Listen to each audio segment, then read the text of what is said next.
Bienvenidos, este es el podcast de Jaime Muñoz Polit. Saludos cordiales. Viajamos hasta Dakota del Norte, miles de kilómetros desde Guadalajara, para poder platicar con uno de los genetistas más importantes de la ganadería mundial. Me refiero a Kelly Schaff. Le doy la bienvenida a este podcast. Gracias por acompañarme.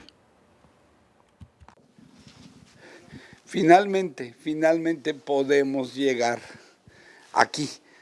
Muchos años después de conocer sus toros, estamos con Kelly aquí en su oficina. Kelly, nice to meet you. Nice to meet you. Really. It's a pleasure. No, it's a pleasure for me. You're a celebrity in your country. With your legendary bulls, really. Well, I meet these bulls that are 20 years ago, your bulls in Mexico. And now I'm here. It's really nice for me. yeah. Well, it's a pleasure to host you, and thank you for taking time to come see us. Thank you. We've been fortunate to be in this business for my lifetime, and I would be the fourth generation on this ranch. Was started in 1902.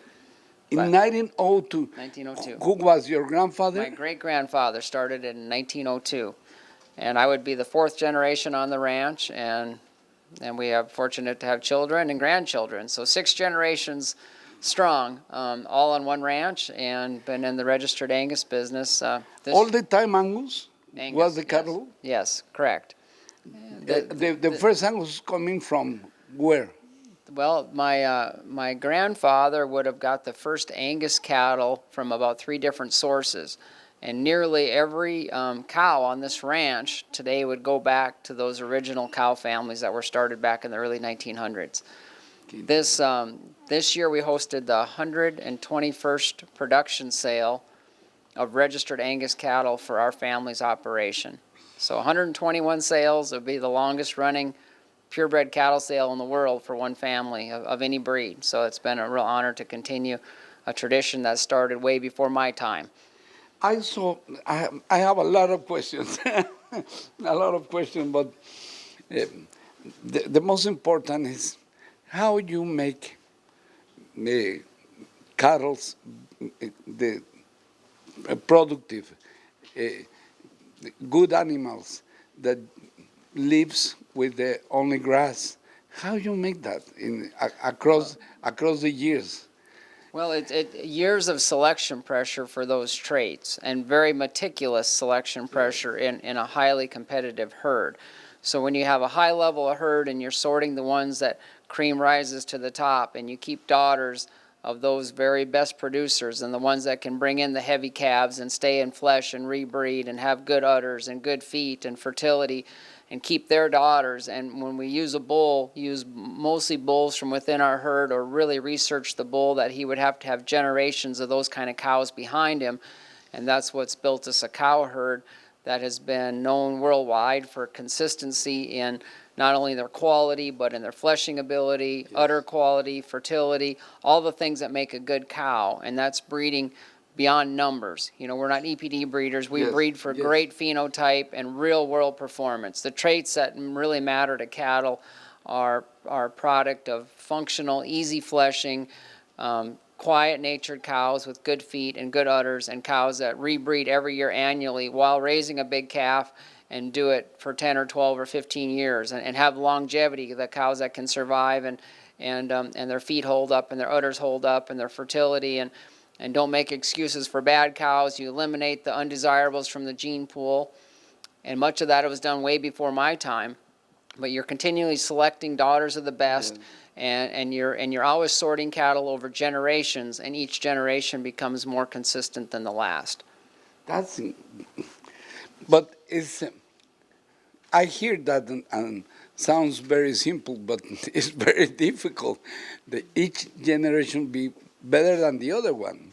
Yes, because you're always trying to take the very best of the genetics, and every time you add another generation of the best genetics on top, you strengthen the depth of the gene pool. So your goal is to make sure that you're always adding quality and performance and really paying attention to the things that you're striving to build a herd on, and staying true to your principles so that you don't compromise We don't follow trends and fads, and we don't use the popular bull of the month. We use solid cattle that are proven and that we have a high level of confidence have the attributes that we've been trying to breed here for, for nearly a century.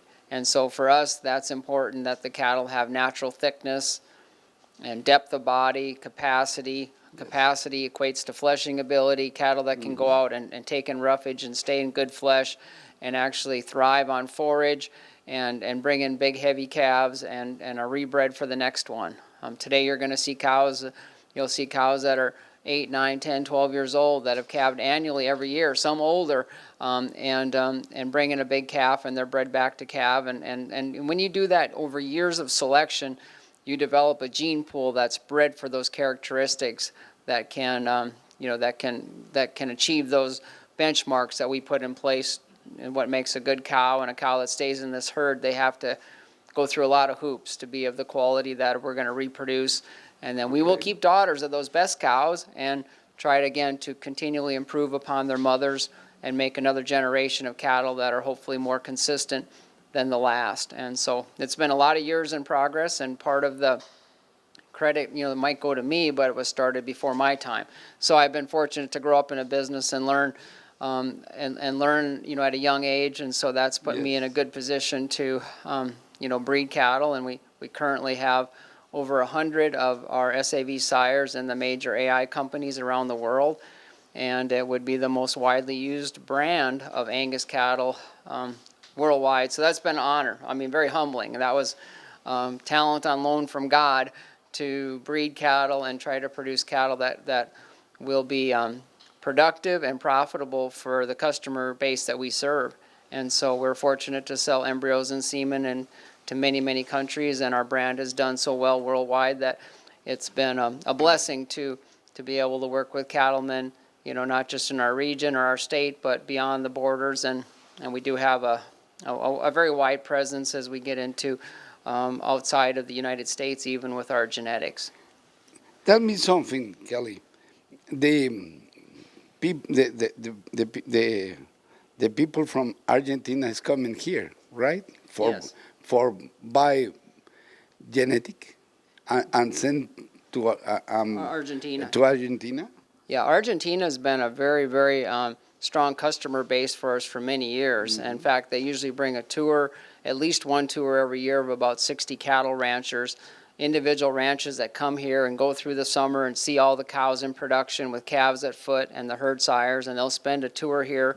Some of those customers, their herds are so vast. In that country, when we talk about as a big herd here would be a minuscule herd there. They have big herds, herds of 5,000, 25,000, even one gentleman that was here with over 100,000 cows. And they would take and buy semen in volume on some of our best sires and take them back and use, through artificial insemination, our genetics on their cows. They also buy frozen embryos on some of the registered herds and take some genetics back through embryos, but mostly through semen on sires. It's expensive to take live animals there, Yes, so typically semen and embryos would be how the Argentinas have introduced a lot of the SAV genetics, like the net worth bull pictured here on the wall. There was a gentleman from Argentina that would have took 30,000 units of him each year for 3 years in a row, just to that one country. 90,000 units out of one bull, and a very famous bull. So that's how those bulls can really make an impact, is when they produce a lot of semen, and some of those large export amounts of semen go to herds like Argentina, Brazil, Uruguay. Those three countries in particular have really been strong markets for our genetics. Can you show us some bulls, some famous bulls of the? Absolutely. Some of these beautiful bulls that you have here. Well, like right here is a bull named Resource. Resource is a bull that's been widely used. He's been in the top 10 for registrations in the United States over his lifetime, along with his full brother Renown. But Resource was one of the most widely used bulls for semen around the world of any sire. And to this day, I think would be second or third most heavily used bull around the world. Named Harvester. Yes. Harvester is a bull that would have been our top-selling bull, record top-selling for our ranch the year that he would have sold. In year about 10 years ago, and he's been a bull that's been widely used, top percentage of the breed for weaning and yearling weights, and a very, very pivotal bull for adding muscle and performance and power. Again, been widely used in many, many countries, and his name is SAV Harvester, and a bull that you'll see in a lot of pedigrees of top Angus cattle. It's true that one of these bulls sells in $1.5 million. That is correct. Dollars? It's true, or is a legend? No, that is true, and fortunately, that was a milestone for our ranch. The bull's name was SAV America, and he would have sold in our sale in 2019, and he brought $1.51 million. He was the record heaviest 205-day weight calf in the history of our ranch, and would have been purchased by Herbster Angus Farm. And that's a fact. The contending bidder the contending bidder that day was Voss Angus, and they came back and they've bought our high-selling bull at a couple sales since then. So we had two people that really wanted the same bull that had the financial resources, and it was an exciting event because I knew the bull would sell well, but I would have had no idea at all that he was going to bring that kind of money. So it was incredible, yes.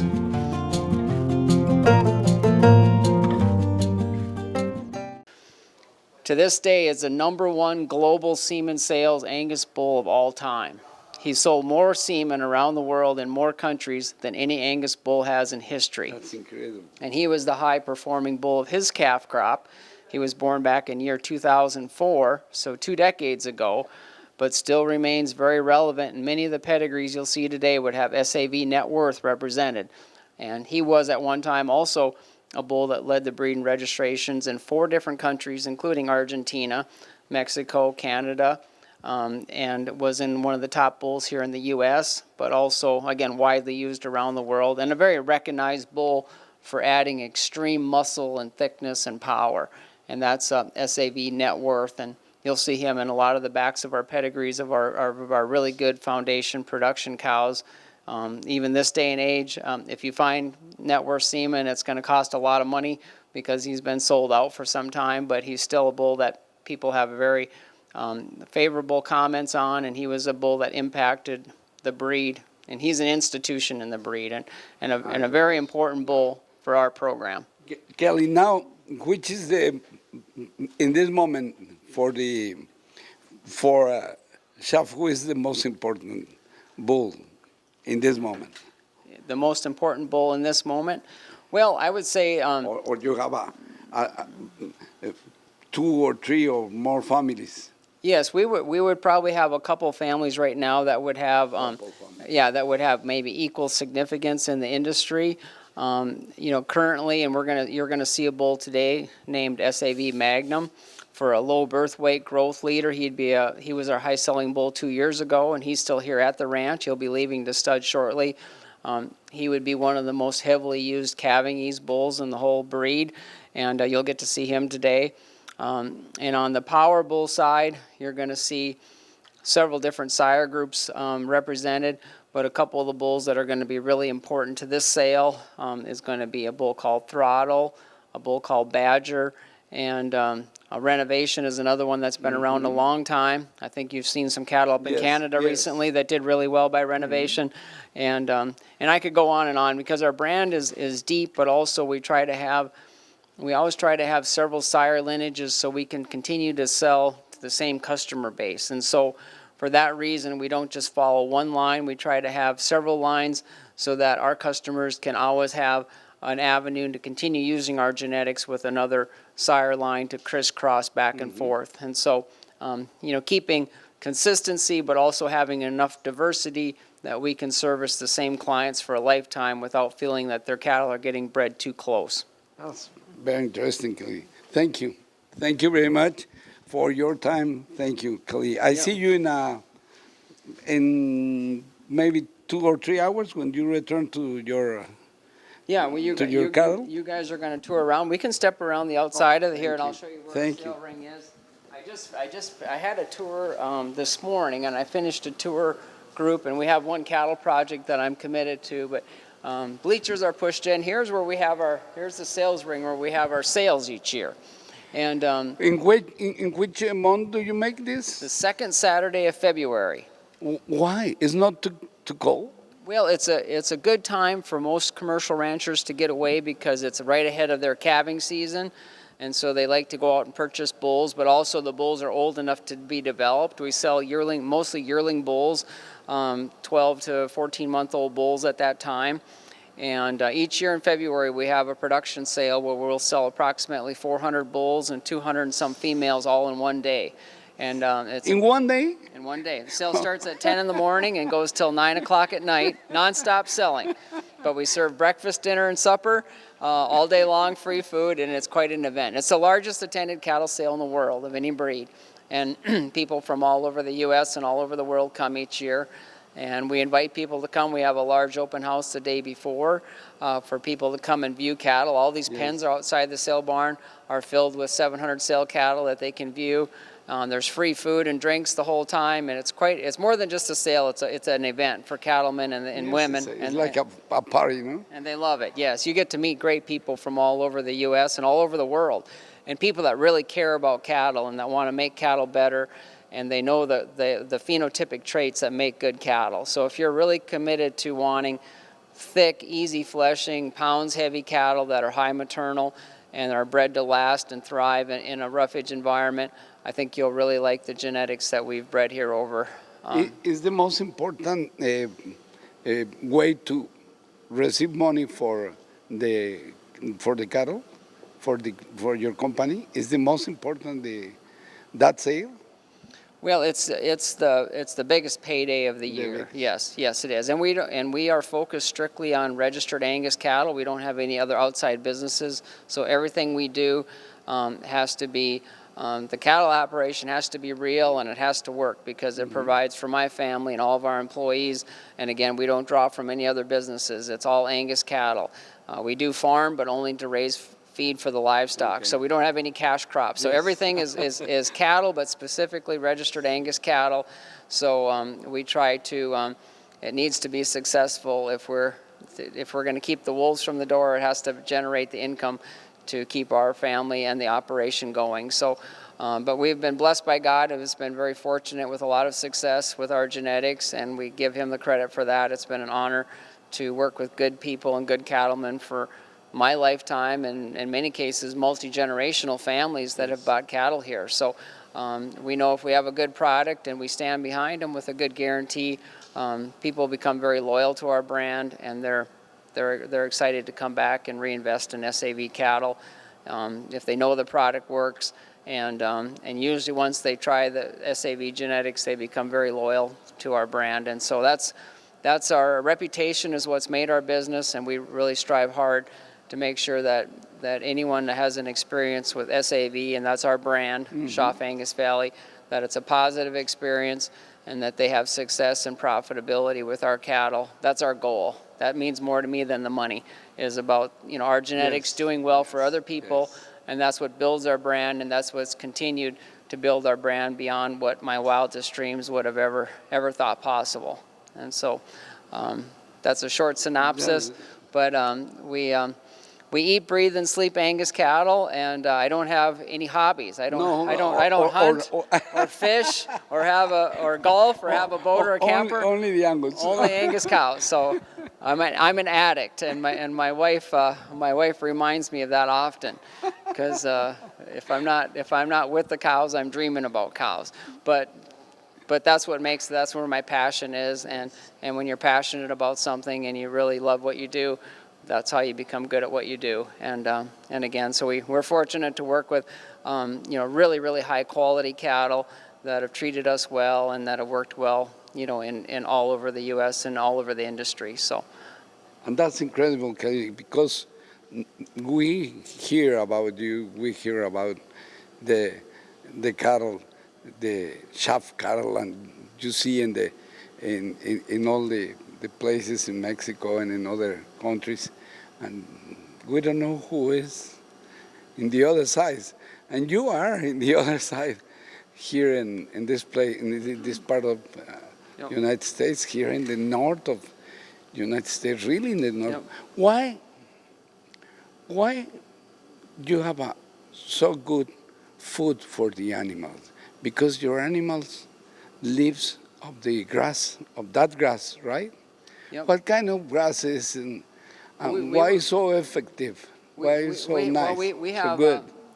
our cattle have to pay the dues in the winter because our winters are harsh and cold, but we'd have extremely good environmental conditions in the summer. We have high quality grass, very high quality nutritious grass, and matched with an environment that doesn't have the extreme heat and humidity of some places in the U.S. So we do have a paradise for cattle in the summer months, but they do have to pay their dues in the winter because we do get a lot of cold weather and weather where we have, where cattle are bunched up beside windbreaks just to stay out of cold frigid, So again, we pay our dues in the winter. Genetics matched with good management and good environment will all work together to achieve the results that we've had here. That's very interesting that you tell us.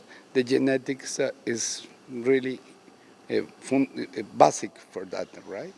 Yes, because I can take other genetics in from a lot of places and run them right with our herd, and they won't have anywhere close to the same. So genetics is still everything. That's number one. You have to have the genetics, but if you have great genetics and you don't have nutrition or good management, genetics don't mean anything either because you have to have the nutrition to materialize the genetics. So that's where animal husbandry and knowing how to manage and keep cattle healthy, good mineral program, and good nutrition and bedded when they need it bedded in the winter and whatever they need to do to keep cattle comfortable and content, the cattle will work for you. But it takes a good manager, and again, but genetics is so important to have the right genetics that have been bred for generations. So the strength of the gene pool behind the cattle here is as important as the cattle themselves because generations of quality bred into the cattle is what makes them breed so consistent. And because every time you do a mating, it's pulling some DNA from multiple ancestors in the back of the pedigree. So if all those ancestors were high quality animals that were easy fleshing and had good udder, it doesn't matter if it's taking DNA from the third dam back or the eighth dam back or some from a combination. All those genetics were good, the calves will always be consistently good. If you have some weak links in the back of the pedigree, poor udders, poor disposition, poor fertility, that shows up in some of the calves. And so I feel like our strength of our program is in the strength of the gene pool being stacked for high quality for so many generations that no matter what combination of genes are pulled from the ancestry, it's going to produce the type of cattle that are very productive and the right type to carry our brand and to usually go out to other herds and be the top of their herds. And so that's our goal, is to keep breeding on high quality and stacking more and more generations of the best Angus cattle you can put in a pedigree so that they're consistent and they replicate themselves time and time again when they go to a new environment. Dennis,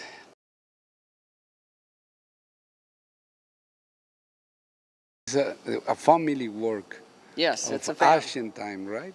Yes, and my family is all involved in the operation, and I grew up doing it with my dad and my uncles and my granddad ahead of him, and so multi-generational work in progress. Nos dice Kelly que en la subasta que se realiza aquí, en un solo día, se venden 400 toros y 200 vacas, cuando menos en un solo día, que empiezan a las 10 de la mañana y acaban pues cuando acaben, ¿verdad? Dentro de ese día. Y yo quiero que Kelly nos haga el favor pues de invitarnos a conocerlo y a conocer esta ganadería fundamental para el Angus en el mundo. And this cattle is very important in the world, of Angus. Thank you. I suppose you are very happy with that, and your family. Well, I'm humbled by that, and it's an honor. And we were fortunate. I'm fortunate to continue to something that started, way back before I was even born. By my great-grandfather, and continued by my grandfather, and by my dad and uncles, and now by my wife and I and our family. And we've got a great team here that helps work with the operation. This coming February, on February 8th, we will be hosting the 122nd production sale of registered Angus cattle for our family's operation. And right through this ring, we'll sell approximately 400 registered Angus bulls and 200 and some registered Angus females, all from the SAV brand. You know, we don't buy other cattle from other places. This is a closed herd, so this will be all our genetics and opportunity to acquire authentic SAV cattle that have been bred that way for many generations. And it's a large attended event. We do sell cattle all over the U.S., but also all over the world, to Mexico each year, to Argentina, Brazil, and we would like to extend an open invitation for people to come and check us out, and whether they even want to buy cattle or just come see the program and learn about us and look at the genetics, that's a great time to come. It's a great event. It's a social event to meet a lot of great cattlemen from all over the world. It happens every year in February. This year it'll be Saturday, February 8th, and we have an open house the whole day before, free food and drinks for 2 days, and cattle viewing, and a great opportunity to partake in what has been the top Angus bull sale in the world for many, many years, and see the cattle firsthand and have a chance to take in the atmosphere of the event. And so I would like to extend an invitation. You know, and we sell cattle to Mexico each year. We do all the health testing at our expense, and work with quite a few people throughout Mexico, Canada, and countries beyond our borders. So I would sure like to extend that invitation to come and be part of the next Schaff Angus Valley sale. Kelly, thanks for being with us. It's a pleasure to know you, really. And for your family, all my regards, because it's a lot of work and many years, and it's a good effort with resultados, with good animals, with, you know, Yes. Some people make the effort, but Yep. don't happen. You make the effort, and you have the best animal in the world. Well, thank you very much. It's very difficult. Yep. It's like to be with Maradona or on football, but here in the carro world, really, it's true. It's Thank true, you for Kelly. being so kind. I appreciate that. And we love what we do, and we're very honored to have you come visit us today. Let's go see some cattle. Yes, let's go see some cattle. A Jaime Muñoz Polit lo encuentras en todas las plataformas, también como Campo de México.